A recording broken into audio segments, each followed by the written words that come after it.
Já pensou em como Marco Aurélio, um líder que não era naturalmente inclinado para o cargo, se tornou um dos maiores governantes da história? Descubra os segredos de liderança dele e como você pode aplicá-los à sua vida. Marco Aurélio, o filósofo imperador, não era um líder nato. Sua natureza reclusa e aversão à fama não o impediram de se tornar um dos maiores líderes da história. Neste vídeo, exploraremos os segredos de liderança de Marco Aurélio, revelando como ele se preparou, aprendeu com mentores e enfrentou desafios. Preparação e mentoria, antecipação e planejamento. Marco Aurélio não se tornou um grande líder por acaso.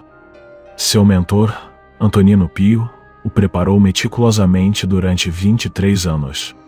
A ênfase estava na antecipação e planejamento avançado, ensinando a Marco a importância de estar pronto para qualquer situação. Uma mente saudável, segundo Marco, deve estar preparada para tudo. Seleção de pessoas e aprendizado com especialistas, escolhendo talentos e ouvindo conselhos. Marco quebrou o molde ao formar sua equipe com base no talento, não em aristocracia. Ele não apenas escolheu os melhores, mas também os ouviu. Contratar especialistas e apoiá-los energicamente era uma marca registrada de sua liderança. A lição: ajudar os outros a alcançarem seu potencial é crucial. Responsabilidade e reflexão. Culpe-se primeiro. Marco Aurélio aprendeu com Antonino a aceitar a responsabilidade e a culpa. Ele acreditava que, mesmo em face de adversidades, culpar a você mesmo era fundamental. Refletir sobre suas ações diariamente, registrando em seu diário, tornou-se uma prática essencial para enfrentar os desafios de seu reinado tumultuado. Coragem e cuidado com os outros. Estoicismo, na prática.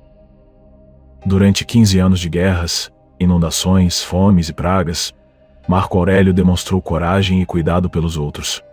Ele enfrentou a pior praga da história de Roma sem se abalar, agindo como um farol de resiliência. O estoicismo de Marco não se limitava a melhorar a você mesmo.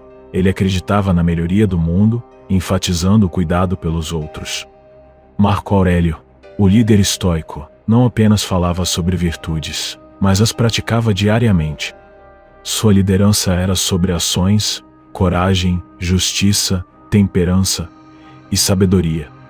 Se você deseja seguir essa jornada filosófica, inscreva-se em nosso canal da Elite do Estoicismo. Comece seu dia com uma meditação sobre as virtudes estoicas. Parabéns por fazer parte da Elite do Estoicismo.